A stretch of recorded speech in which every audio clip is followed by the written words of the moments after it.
When the last school bell rang on Monday afternoon, Kermit jumped out of his seat and hurried over to Fozzie and Janice. "Time to go," he said. "We've got lots of homework, and I have to run some errands for my mom later on.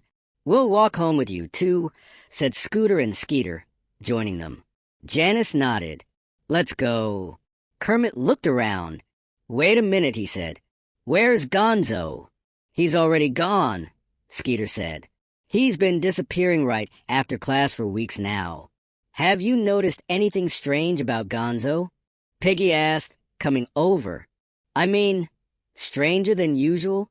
"Yeah," said Fozzie.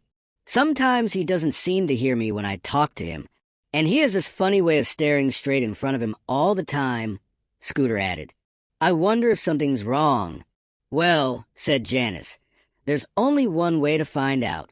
Let's go over to his house and ask him." Janice led the others out of the schoolyard and down the block to Gonzo's house. She rang the doorbell and waited.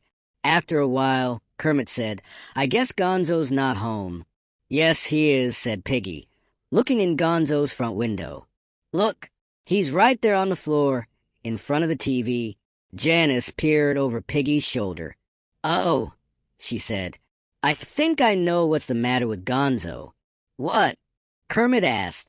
"Gonzo," Janice replied, "has a bad case of static." "Static? What's that?" asked Fozzie. "It stands for somewhat terribly awful televisionitis condition," said Janice. "Gonzo looks like he's got it bad." "You mean Gonzo's been acting like this because of television?" asked Kermit. "That's right," Janice told him. "That's what happens when you watch TV all the time.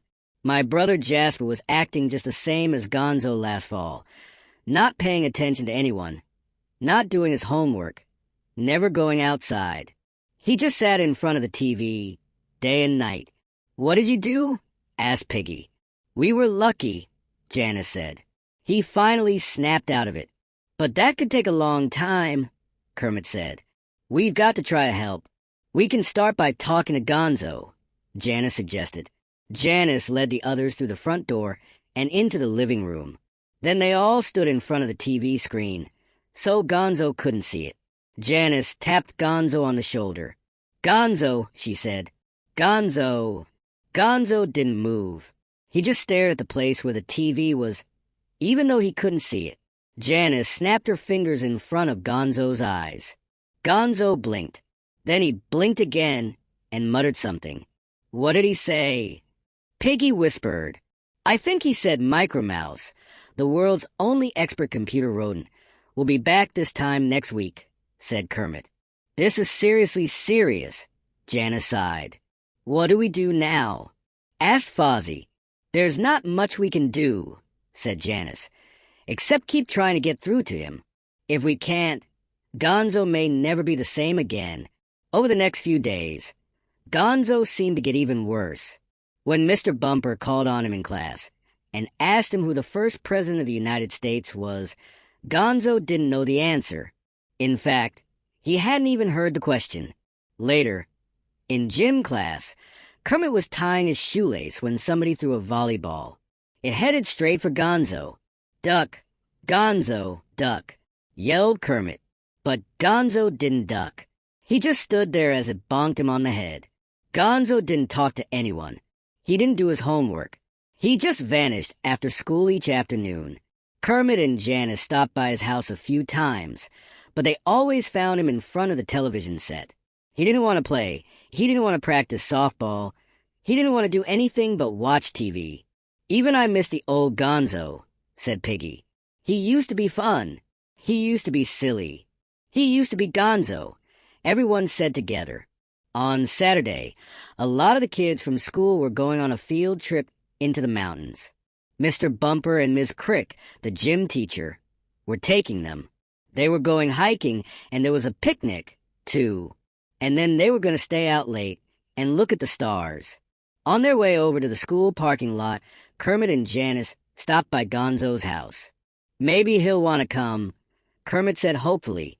"Hi, Gonzo," said Janice, as they walked into the living room. "Are you coming hiking with us?" "It's going to be a great day," Kermit added. "I don't think so," said Gonzo absently, staring at the TV. "I give up," said Janice with a sigh. "We can't drag him with us. He's just going to miss a great time. He's going to miss a lot of great times if this keeps up." Kermit shook his head sadly. Then he and Janice left. As they closed the door, Gonzo looked up for just a moment. There was a funny expression on his face. But then he went right back to watching TV. Gonzo watched TV all that morning. But early in the afternoon, during the Chippy the Chipmunk show, there was a loud pop and the TV set suddenly went blank. "I'm not surprised," his grandmother said, coming into the living room. "You've probably worn it out. Can you get it fixed, Grandma?" Gonzo said desperately. "I'll call the repair shop," his grandmother replied. "It shouldn't take more than a week." "A week?" Gonzo shouted in despair. "What will I do?" "How about spending some time with your friends again?" Gonzo's grandmother suggested gently. Gonzo just sat there for a moment. "I miss them, Grandma," he finally said. "I miss them a lot, and I've been missing a lot of other things, too, including doing my homework. I don't know what happened. I started watching cartoons a week ago, and then I didn't feel like doing my homework, so I watched some more TV, and then there was this movie on, and then more cartoons, and then after school, and before supper, and after supper, and then it just didn't seem to stop." "Well, now it has," Gonzo's grandmother said briskly. "So, why don't we take a ride and see if we can find your friends?" "I heard Janice say something about a school trip." "Great," said Gonzo happily. Gonzo got to the campsite just as everyone was roasting marshmallows. "Gonzo, what are you doing here?" Janice said, astonished. The TV broke," Gonzo said sheepishly. "And I realized I hadn't seen you guys in a while, and I thought—" "Gonzo, you're cured," Kermit shouted happily. "Cured?" Gonzo asked. "What am I cured of?" "Static, my man, static," said Janice. "You've had a serious case of too much television. You knew about it, huh?" Gonzo hung his head. "Yeah," said Janice. "We were afraid we'd never see our old friend Gonzo again. It's about time you came back," Piggy said happily. "Speaking of time, what time is it?" "Ask Kermit." Mr. Bumper said that sunset was at 6:30. Gonzo looked at his watch. "It's almost 6 o'clock. Then he got a wistful look in his eyes. "That means it's time for the Lester Lemonade Upside Down Inside Out Magic Show." "Oh," said Janice. The last signs of static.